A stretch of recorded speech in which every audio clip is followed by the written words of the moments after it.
A lot of my poems, like I've said, have been influenced by Vedanta philosophy, Of and course, of somehow course. Turiya seemed to be the most appropriate name because um, it just lent itself to the kind of poems I wrote. Maybe they came from our collective consciousness, the way I said. Right. Maybe I'm just a channel who penned it down. So that's why I landed. It just felt right and it felt natural to me to write under the pen name of Turiya.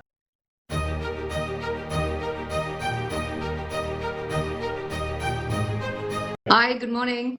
Good Hi, evening. good evening. Good evening. Great. So I was, going through the poems again as for today, Okay. and some poems are really very beautiful. I mean, it did give me a glimpse of a lot of philosophical things, especially Osho's philosophy. I did get glimpses of that as well as I read a fair bit of, his philosophical views, and we will talk about it in the in the session as well. But Yeah, definitely, I would say a very great collection. It must have taken that's you right. quite a bit of time to write this. I think, I mean, it took me over 3 years to write it. Ah, okay. And then, yeah, it's over a period of time. And some of the poems are much longer and they are more, more from a prose kind of point of view. Mhm. Some of those poems are from the earlier time. I mean, when I Okay. started writing. And then Right. as the poems, the more shorter ones are more of the later ones. So I guess my writing Right. style also evolved Yes. as I continued to write. And not to Right. say there aren't any long poems. I'm still writing, and Mhm. some of them are, a little longer, couple of pages. But yeah, Right. that's how it's been. Great. Cool. It's 5 past 5. I think we can officially start then. Okay. So, hello and welcome once again to Kitaabi baatein. I'm Abhishek, also known as Books Wale Bhaiya. My guest today is Mamta Chandar, or should I say Turiya, who is a business consultant and now a poetess as well. So Turiya is a pen name for author Mamta. She is deeply influenced by Eastern philosophy and mysticism, which is reflected in her writing. And this is her first book, The Vast Empty. So, Mamta, to begin with the name Turiya, your pen name, if I'm not wrong, it deals with the four stages of consciousness, and I think Turiya is the highest stage of consciousness. So, why this name, first of all? It's a good question. I mean, when I was writing or when I was thinking of under, what do I want to write? Somehow I did not feel like writing under my own name because of the kind of topic or, I mean, there were many reasons, but I think I couldn't feel that as Mamta writing it, but though I think now I'm more adopting it or getting comfortable with it. A lot of my poems, like I've said, have been influenced by Vedanta philosophy, Of and course, of somehow course. Turiya seemed to be the most appropriate name because um, it just lent itself to the kind of poems I wrote. Maybe they came from our collective consciousness, the way I said. Right. Maybe I'm just a channel who penned it down. So that's why I landed. It just felt right and it felt natural to me to write under the pen name of Turiya. So maybe the name chose me. Right. So your name is about the consciousness, highest level of consciousness. Also, we call it samadhi. I hope you are not planning to, go to office wearing those saffron robes, and when people talk about appraisal, you say sab moh maya hai, and now वैसे you वो all मोह माया see. है, but no. ऐसा तो मोह माया है. if True. you're if you are living in this in the world, I guess you have to be the actor of this world. As long as you know that Absolutely. it's just an act, I think that's fine. So no Great. scene of wearing some saffron robes. But I think those who don't get good appraisal, you can definitely give them a copy of your book, saying that now you should seek, You're holding it what's upside what you. down, by the way. Just I don't know if I'm. oh, no, that's fine. Yeah. Yeah. Awesome. So great. So and another thing, yeah, I wanted to start with why the name Vast Empty. What does this signify? It signifies, when you look at any philosophy, any Eastern philosophy, there is a sense of, everything. You're one with everything. Everything is one with you. That there is a sense of, ultimately, it's all about the emptiness that is there all around and being in that emptiness, the vastness. So it's almost like when you empty yourself out of everything. your desires, your passion, your prejudices, right? I think that's how you somehow and become witness to all of this. I think it's on you're on Yes. the path, right? So and just the vastness of whatever our consciousness, whether it's limited, unlimited consciousness, just the vastness of the sky, the universe, and the randomness of our thoughts. I think that was how I landed upon the vast empty. And if you see, a lot of my poems are resonant of a search, of an emptiness, Yes. of emptying Yes. ourselves, right? So it seemed like the right name for the poem. Again, both the name of the book and the my own pen name were very inspired, and it happened, just naturally. I can't say that it was any big plan. It just I was Right. sitting waiting for a name, and it happened.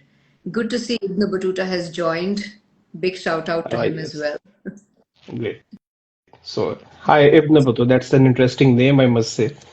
So, yeah, so I think, yeah, as you talked about, spirituality, and I can definitely say by reading it, realize, as if it is as if someone who is on the path of, spirituality, who is seeking something that that person is writing, because the thoughts which you expressed did express, talk about that.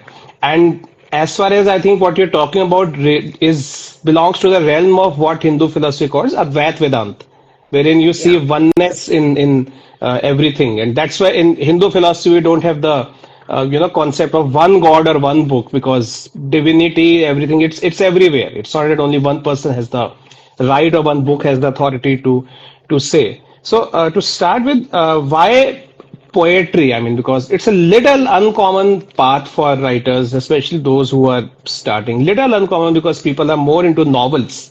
So why poetry? Or did you choose poetry, or you can say poetry chose you? I think poetry chose me. Always thought I would write a book. So again, I'm as Okay. startled as anyone else is that it's poetry. And look, I mean, we all know poetry doesn't sell from a commercial perspective. No Yeah. one reads, so on and so forth. I've been told. That's all right. I mean, I just wrote what came to my mind and what I feel is right. So I'm okay with that. I mean, I think poetry chose me, not as much as me choosing poetry. Poetry. Um, yeah, I think someday I might even write a novel. Someday I might write. I used to write short stories when I was younger, Yeah. so I thought I'd always write a novel. That's also there, waiting to get out. But I think for this particular topic, for this the genre that I've written, I think poetry is the one that chose I itself as the I think path. maybe That's right. Maybe because what you wanted to write, you might have thought, didn't you express this better in the form of poems rather than say a novel with characters and all. So how do you see? Because we have written short stories. How do you see the process of writing poems being different from writing a story or a novel where you create a lot of characters, a complete storyline? How do you see the process being different in poetry? I think it's when I used to write short stories, I would pick a theme or something, but there's always be a prompt. There's always some inspiration, right? It Yeah. could be from your own life. It could be from events, or you think of putting together an interesting set of characters. It's almost like a project. Yes. You have a basic frame, and then you fill up the frame with different people, and the people move, they do certain things, or they interact in a certain way. Sometimes I think if you were to write a novel, it's almost like you'll open an Excel sheet and do a project management kind of thing. These characters, this is the broad framework, chapter one is what so you start fleshing it out. Maybe that's how I think that novelists write. Maybe I'm wrong, but on the other hand, poetry is inspired, right? There's something that will move you very deeply. It could be, once when I was walking in the park in the morning and I saw this massive spider web, just, a massive spider web and a spider just dangling from a silken thread. And that gave rise to you see that, you connect it with something else, you draw parallel with something else, and then a poem happens. And I've Right. written about it as well, right? It's something like that. You see dewdrops and you relate it with something else. You see a bunch of Yes. trees, you relate it with something else, and then you write. So it's in that moment, whatever thought come to you, if you're able to capture that, I think that becomes a poem, right? So it Absolutely. is a very in the moment. Yes. You write it in the moment, you're inspired by something that moves you very deeply in that moment. I think that's what happens with the novel. I think if I were to write a novel, it's there in my head, it's been in my head for many years now. I think it's going to take a lot of hard work, Of course. just pulling it all together. Right. Of course. So again, as you talked about, watching a spider or a web or something comes to your mind. Again, somewhat similar to what I read when I read Osho's philosophy. He talks about, little things that you're watching water in a river, or you're watching trees. You just have to watch it. You have to be a witness and not a judge. One of the core ideas of his philosophy is to not to judge things. In any way, are your poems also influenced by Osho's philosophy by any chance? No, I have not read much of Osho, though I have a lot of books of Osho, and I have seen some of his videos, It and I is. think he's just so fantastic. I've seen, Oh, absolutely. but no, I've Absolutely. not read much of. I think eventually they all lead to the same thing. Everyone's saying the Absolutely. same thing True, in a true. very different manner. So you pick one or two. I Yes. mean, you'll realize, and I think you just listen to whoever appeals to you, appeals to your sensibilities. I find Osho really nice.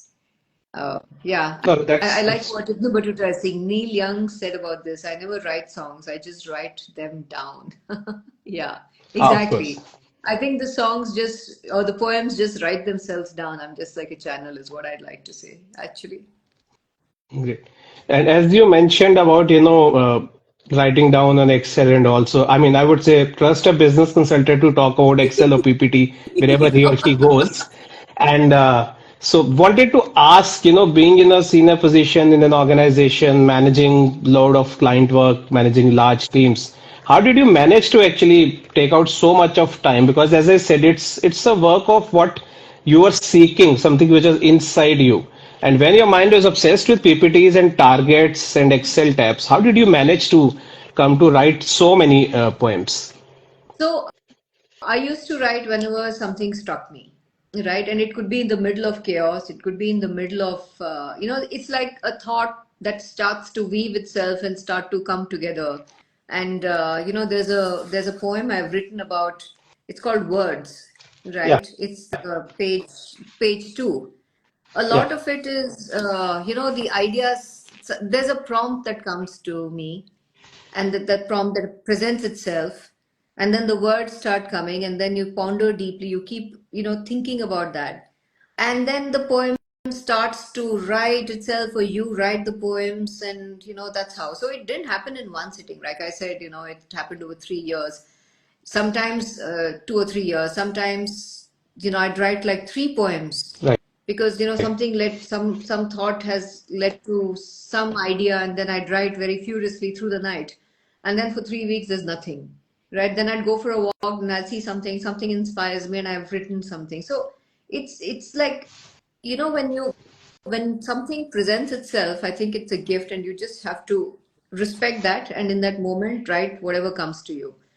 So that's how I think it happens. So, I don't watch a lot of Netflix. I read a lot, and I love to walk, and I love to spend time in nature. I think that's the moment when I'm actually able to write. And I think it's if you're on a treadmill, hypothetically, right? If you're on a treadmill, instead of watching something, just keep thinking or staring out Yes, of the window. I think true. that's right. That's when you're just in the moment, right? So Absolutely. I try not to multitask. I think that if you're walking, just walk. If you're listening to No, music, no, just true. listen to music.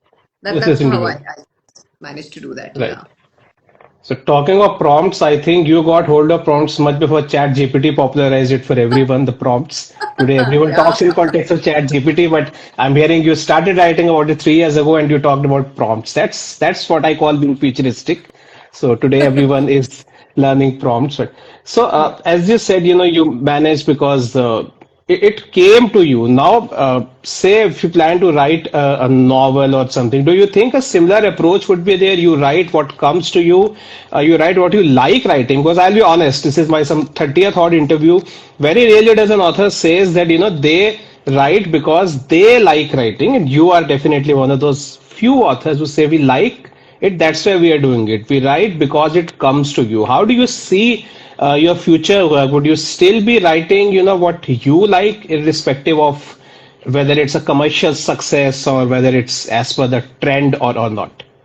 I think I will write what I like to write, what feels authentic to me, and and I'll write whether I publish it or not. It depends on whether I feel that it is important enough or people might enjoy it, right? So a Right. long time I did not publish. I still have several poems which I've been writing which I haven't published.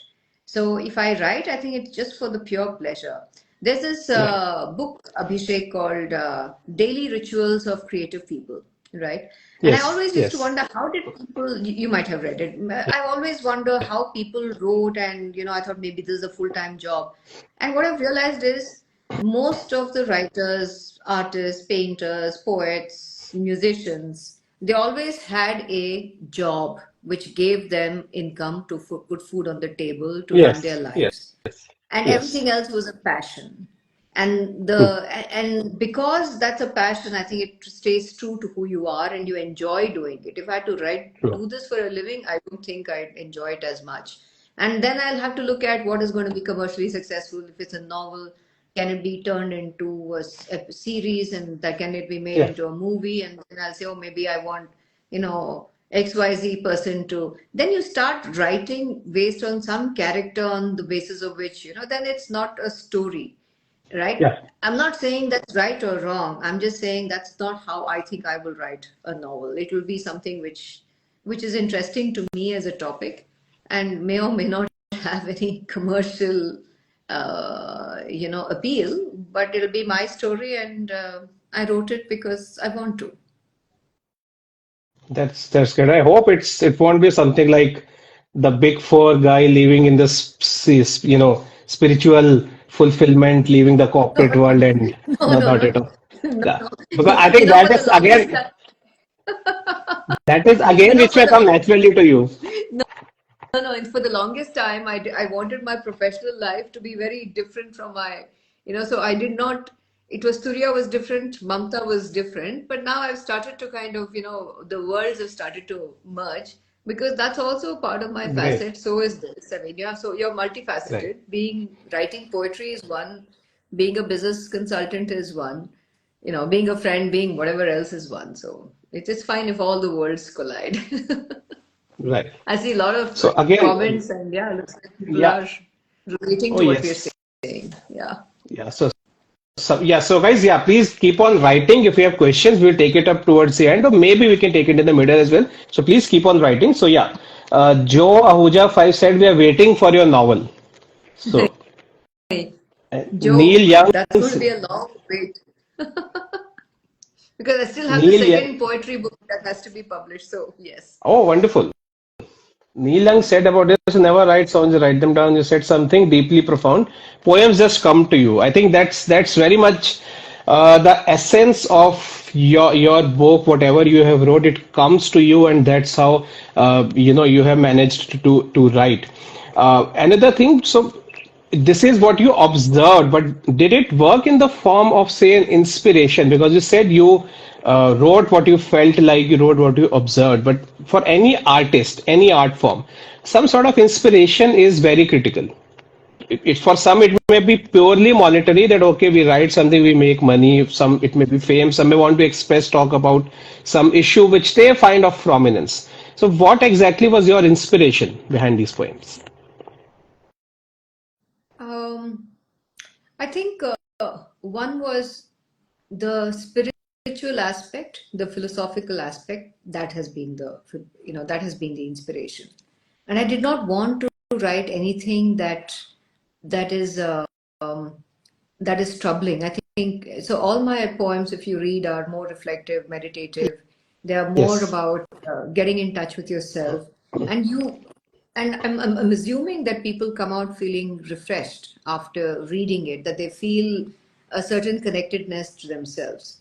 So I was also very clear. I wanted to write and stick to this theme. There's enough, So some people ask me, why haven't you written about Yeah. current affairs or the violence and the poverty, Yes. and especially for women, it's about the injustice. I said I think there are lots of women who cover that topic very well. There are lots of other Yes. poets and people who write on that. That's not what I want to write. That's not what comes to me.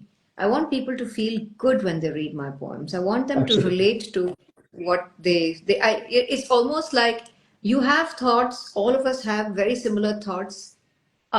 Maybe it's lying deep in our mind somewhere, and we are not really able to express it. If I'm able to articulate some of the thoughts that you've had, right, and questions that you've had, and lay it out in a manner that you look at it and say, wow, this is me. She's writing about me, or this Yes. is Yes. exactly how I feel.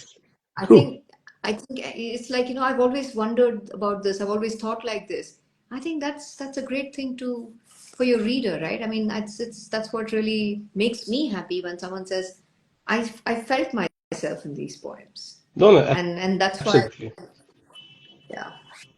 I Yeah, don't know please what go the ahead. question was, but I think No, no, that's I not think I hope exactly the I've question. I answered. think because ideally, yeah, I would say this is a very important point you mentioned. For a writer, I think when it comes to inspiration, ultimately when someone is reading, because you may say you write for yourself, but now eventually someone is going to read it, and if the reader can, connect him or herself to what he's reading, I think that's how I would define the success of an author.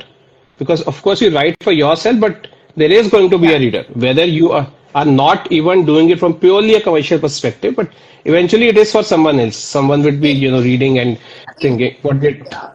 I mean, what there's, I mean, did let's I? be fair, it's not like there's going to be, commercial success is Yeah, secondary, but, the fact that you're able to appeal to your readers, I think absolutely. that, I mean, otherwise we all write. I know enough people who write, but they don't publish. Why don't they Yes, publish? That's besides the point. But why have I published? Because I feel like what I've written is going to touch people, right? And it will appeal to them, and they'll find some parts that they connect with. And that's why I thought, okay, absolutely, more people should read it.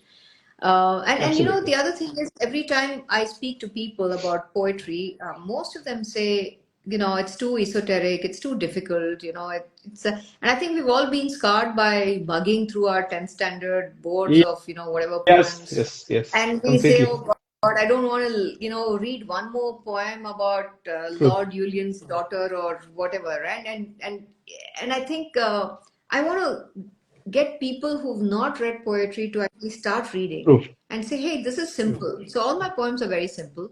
And in another interview, someone asked me, do they rhyme? I said, I haven't stuck to any structure or anything like that. It's as long as it feels good reading it and it conveys the message in a beautiful lyrical manner. I think that's good. True. So my aim is also to get more people to read poetry and feel related to it.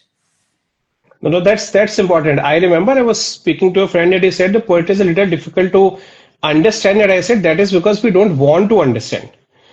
Because novels, these days more of novels are famous. That is like a fast food. People want something, interesting they can pick up and complete in 3 hours and like that. So that's how our approach towards literature is becoming. And things like poetry and short stories, they have it requires a lot of imagination. It's their own world.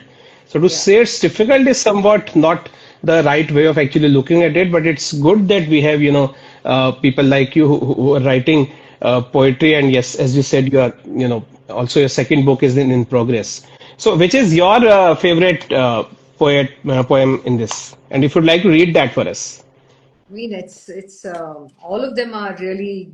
I love all my poems. It's very difficult to pick a favorite child, but I'm going to, this one. There's a bookmark which is a leaf, but it's become like this. But I'm going to read out, and it opened to this page, right? It's called "Wander Deep," and it's on Already. page 31. Leave one, okay.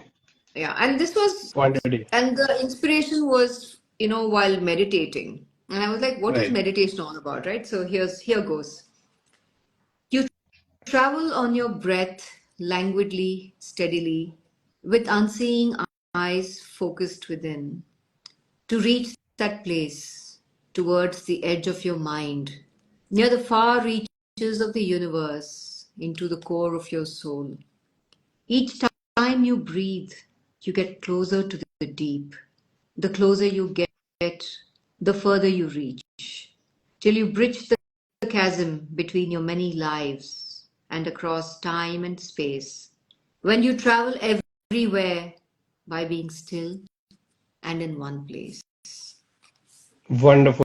I think the last three lines, when you travel everywhere, being still and in one place, I think that uh, pretty much sums up not just the poem, but I would say the whole idea of all being still and in one place. And it's not Yeah. really easy for many people, to be still and in one place because our minds are running here and there. So that's why I think that itself summarizes the whole idea very well. Awesome. Yeah, I So think stillness is something which is a very precious gift, and we always look for action. And something you said earlier about the difference between a novel and poems, right? I think novel is it's some you're being entertained, right? You yes, read a yes, story, you're being yes. entertained in a variety of ways. You watch Netflix, you read a novel, it's you're caught in that world. I think in poetry, it's more involved. It's a lot of, it's reflective, right? You Yes. have to understand and then you have to feel it. So there is a little bit of work that you have to go because you have to think after a few lines, what is it and how does it appeal to you? So I see a lot of friends have joined. Yeah. Dimple, Joe, Maitri has joined. Preeti, Preeti Oberoi Abhishek. is best for Right? the. Yeah, nice. Yeah, So yeah, I think that's very important. I remember one of the poems I read, and it was just by chance. It was a Hindi poem. So I was in college and we had to take a substitute exam. Its marks are not counted into the final just to, I think, to promote languages or something. They had this paper. I chose Hindi because of my passion for Hindi. And there was a very beautiful poem. I think I'm forgetting the name of the author, but it was like Dono aur Prem Palta hai. And the poet explained love through a diya and a patanga, that there is light and the patanga is heading towards the diya, knowing that it's fire there because of the love.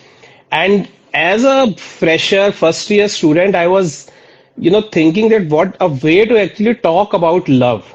yeah, It's out of passion, out of love, that that this patanga is getting near that diya. And many of the life's philosophy were explained. I remember last and said दीपक के जलने में आली फिर भी है जीवन की लाली, because I said okay, when the diya burns, it still gives light, but what does patanga achieves? It achieves nothing.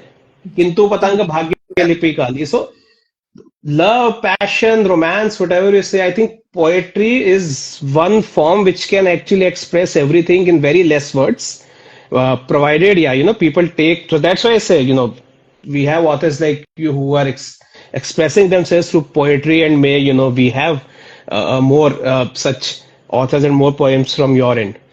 So coming to spirituality again, which is the theme. So how would you describe yourself as a very spiritual person? Like, as I said, being in a job which demands a lot of your time and all. How do you describe, is spirituality your constant companion? Do you live as a spiritually inclined person, or how? I don't want to comment at all on that. I mean, how can I say whether I'm spiritual or not? I mean, my life at the end of it will will show what it is. I think saying I'm religious, I'm spiritual, I'm this kind of defeats the purpose. I am what I am. I write what I write. I think all of us try to do the best that we can. We are inspired by certain things. We behave in a certain way. We act in a certain way. I think I don't know what to say whether one is spiritual, one is not spiritual. I don't even want to get into that. I think living a life which feels authentic to you, which feels like you're doing something for the broader good of people, and at the underlying premise is, there's that universality of people. I think that's how I would see. So I won't even comment on it because it has a certain. How can one comment and say I'm very spiritual or Right, religious? That defeats the whole purpose, right? So right. I don't see that. Let's just say that I'm interested in the big question, and whatever that question is, I think we're always trying to define that question, right? The search for truth is probably the search for, ask the right question. Not true, very Right. true. Maybe that is it. Maybe it's not the answers, but actually the question that we should be looking for. We should be looking at. No, definitely. That's But how. I think the way you describe not, interested in labeling yourself as that itself, I would say is the a very important sign for a person, as for me, spiritually awakened. When you really don't want to define yourself through labels, I am this, I am that, I am liberal, I am spiritual, I am conservative, I am feminist, and this is or that. So I think as you said, you are who you are. I think again, very few people would actually say this that okay, this is what I am, rather than defining I'm this is more that is. That's wonderful. But usually it happens, after spending 10, 15 years in the corporate world, I've seen many people getting more and more interested in spirituality. So, and seen many people, talking about dharma and reading the scriptures. Interestingly, I see a lot of people taking these things up. So that is, I don't know if it's the job stress which is responsible for this, but yeah, people are definitely adopting that path. But yeah, as you suggest, this you are who you are. That actually speaks volumes about as a person. So, what about your second book? When can we expect? And will it be on same theme or it's something different? I, I've been writing a lot about time, right? The whole notion of time that makes me very curious. The linearity of time or the non-linearity of time, is it like so I think it is going to be, I have to really read to everything that I've written to see what is the theme that's there. Yeah. And it's the same thing that happened with this book, right? I've got like 65 poems in this book, Yes. but I think at that time I had written about 100 or so, and I picked out Okay. 65. So I have to now go back Okay. Great. and see, at some point I'll get to it, maybe in the next, say, 4, 5 months, just see what is it that I've got and, what I want to, what is the theme that's coming across. But I think it's going to be broadly around the same theme. I mean, this is one of those themes which the more you think about, the more you can actually, the deeper you get, right? I Of think course. it's just one unending fountain of things which you can keep, drinking from, and it still doesn't quench your thirst. So I True. think I'm going to keep looking at. I'm going to keep looking for more. Maybe I'm just going to write. I feel. I don't know how it's going to be. I'll figure it out what the theme is. But the other thing that you also mentioned around a lot of corporate people getting more into dharma and all that, and some people have also said, has there been a trigger?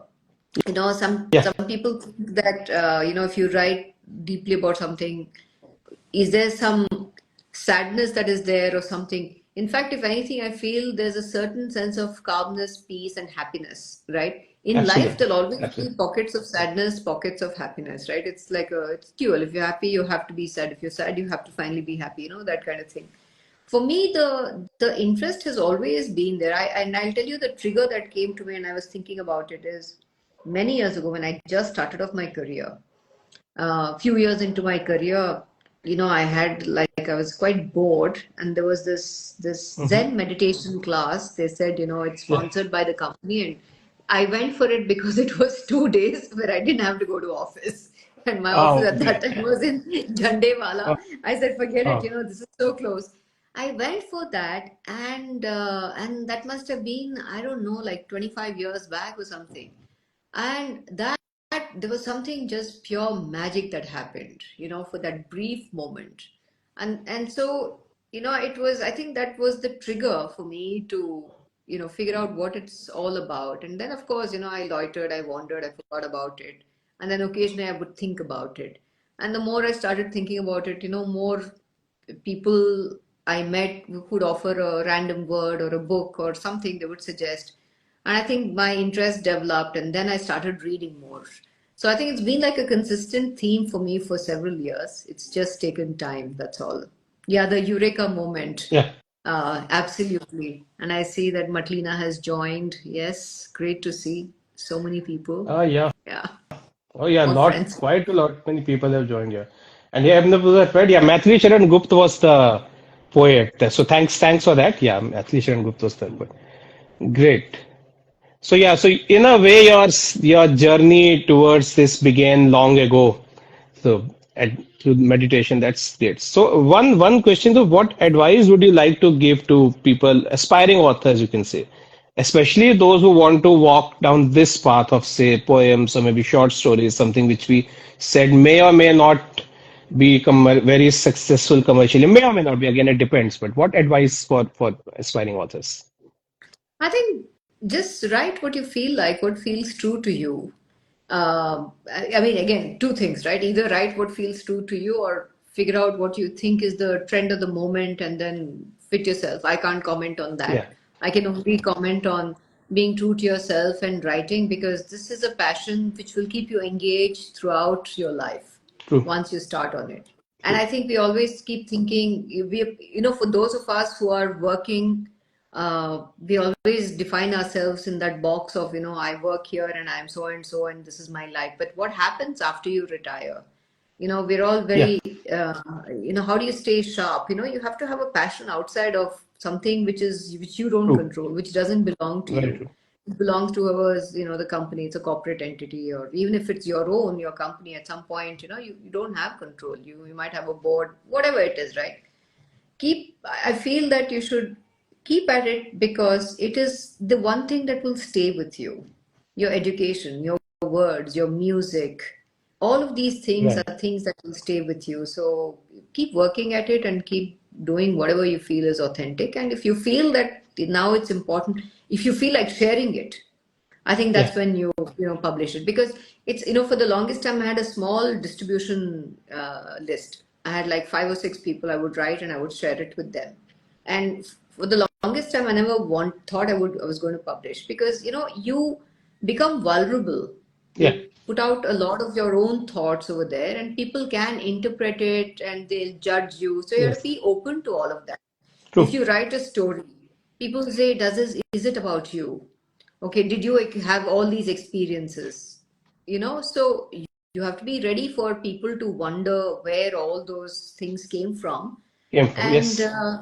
I think so. If you're okay with that, then by all means, do publish. But whether you publish or not, I think just keep writing. That's Uh, what I would say. Because that's this is not like I mean, for me, certainly, this is not it's a passion. I wanted to stay passionate. I'm passionate about my work. I really like my work. I like the people that I work with. So I like to do that also. I love, I'm learning to play the violin and I'm very bad at it, but I'll mhm. keep trying to do that. So the Right. various facets of your life, I think one shouldn't get defined by it. True. Very true. That's my advice. Keep writing. Absolutely. Great. So let me check any other questions. Guys, all those who are watching, please, if you have any questions, you can write it. Okay, this is from Joe Ahuja. Okay, this is no question, but that's so well said, being Turiya, no labels needed. It's faith and good karma in daily life. That's absolutely true, and that's what we discussed. Poems are like, this is again by Joe Ahuja, poems are like an experience in the moment. Yeah. That's Yeah. that's true. Very true. Yeah. And if you don't, and I think for people, especially who want to be poets or who are poets, what I have found, I'm not going to, say that this is the right or wrong. I think if you get a prompt, if something comes your way, just, drop everything and just, follow the train of thought wherever it takes you, to be able to write the poem, because that's, the poem inviting itself to Yes. write or be written. So if you don't get it in that moment, it's gone. True. And that I've learned, because I've neglected something and then I struggle many, many. So I have a lot of poems which are like half done because I didn't follow it through. Right. Something distracted, something came up. So life is, I think, full of half starts and True. false starts as well. True. So Very true. I think if now I've learned it, if something presents itself, follow True. it. The trick is to keep going, of Yeah, course. yeah. Yes. So there is one from Joe Ahuja again, writer's block. Yeah, you want to say something Yeah. about that? Oh, all the time. I mean, like I mentioned, there have been times when I've written furiously through the night and created 3 beautiful poems, and then 3 weeks, nothing happens, months, nothing happens, and that's all right. I don't think you can force it. What I've realized is if I'm too busy, which is what happens very often, you're just too caught up, you don't have time to be still, the poems don't come. That's what I've realized. So I know when the writer's block has happened. I know that I've been too caught up, not being able to pay attention to my thoughts, pay attention to myself or to nature. I think that's when it's all gone. So I that's what I feel. So that's for me, that's writer's block. Though I think in the more traditional definition, it's more about you're writing a novel or something and you don't Yeah, know how to proceed. You're stuck in one chapter. That's also writer's block. that is block. But like I said, you put an Excel sheet and let's Yeah, hope it works out for the best. of course. But Excel with poems, or I think PPT have to come, of course. No no doubt in PPT, that. no PPT. I hate PPTs. I can still do with, but I think what I found is, time will find me and the poem will write itself. Of I've course. said this because it's exactly how it's happened. So if the time hasn't found me, maybe there's something, I'm running a lot. So maybe the time is not able to catch up with Hmm. me or I'm running away from time or whatever it is. So I have to just be still. Then True. I will be found and then the poem will come. What you seek is seeking you. That's what Rumi said. I think that's Yeah. that's how it is when it comes to writing. So well, if anyone has any other question, you can write. So Mamta, it was wonderful talking to you, and all those who are watching. First of all, thanks a lot. And this is one book. Those who haven't read it, I would strongly recommend. Whether or not you have read poetry before, it is for all those who are interested in poetry. It is for all those who are interested in spirituality. So I think from all aspects, I think it's a wonderful read. And again, I would strongly urge you all to buy a copy and read. Thank you so much. So Thank you. so Thank great. you Thanks, so Mamta. much. It was great talking to you. And all the best for your future books. And yeah, one thing is left is that I have to get my copy signed. So Oh, maybe yes, absolutely. someday. Anytime. Yes, Yeah, someday. absolutely. Sure. All Great. right. Thanks, everyone. My Thanks, pleasure. everyone. Thanks. Thank you. Bye bye. Bye.